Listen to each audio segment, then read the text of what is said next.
Hello, good morning and welcome to today's Facecast on this lovely sunny day. The disciples and Jesus had been travelling around and Jesus had been teaching people different things. He'd been healing people, ministering to people.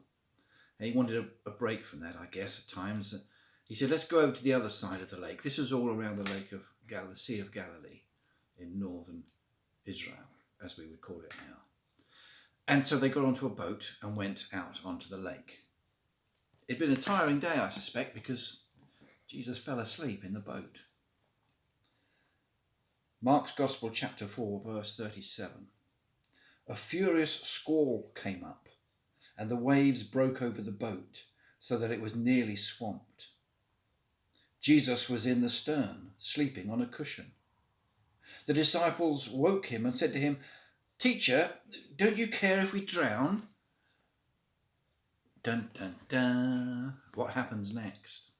Well, you'll have to pick up the Bible and read it to find out. Mark's Gospel, chapter 4. But it's interesting, isn't it, that they are dependent upon him. They see him as somebody important, special. Obviously, he's been teaching and ministering to people. He needed a bit of a break, so they went out into the boat and he lay down and had a sleep. When trouble came, they turned to him and said, "Please, take note, don't you care about us? Do something."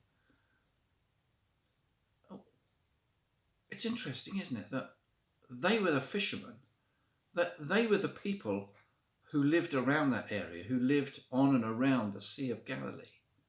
It's a beautiful place. Now, if you've been to the Sea of Galilee, I've had the privilege of going out on a boat on the Sea of Galilee several times. And it is the most wonderful experience. And one time we were on the Sea of Galilee and a squall did indeed spring up from nowhere. From what was a very calm and peaceful water, it became a very rough and choppy water. And it was explained to us that the mountains that surround the Sea of Galilee, there are ravines in them which act as wind tunnels, and the wind rushes through these ravines and causes the squall and the different weather conditions on the lake. So it's understandable that that would happen like that. But it's also interesting that the disciples, turn to him and say, "Help us, save us." Jesus isn't too concerned about this.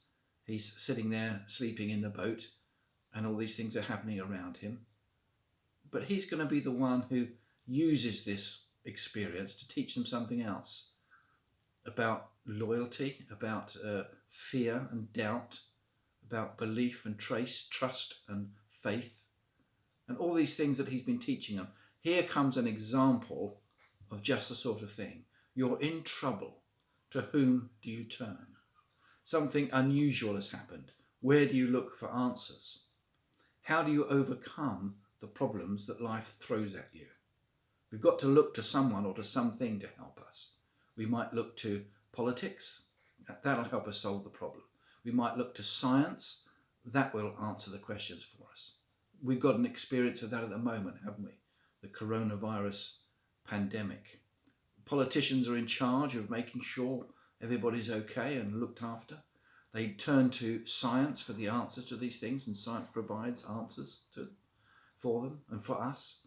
We look for these things. How, when we're in a spiritual flux, how do we overcome those things? How do we turn to the right way? Do we look for some new modern spiritual way, some particular trend that's going around at the moment? Or do we look back into our history and say, there must be more? There must be something else we can discover and find out about how to live this life happily and safely. And not surprisingly, when we do so, and when we turn to that big old book that sits in the corner of our room, gathering dust year by year, the Bible, we find some of the answers. It was to Jesus that they turned for the answers to life's problems. It was Jesus who, well, I won't spoil the story for you. You can pick it up and read it. Have a good day. See you soon.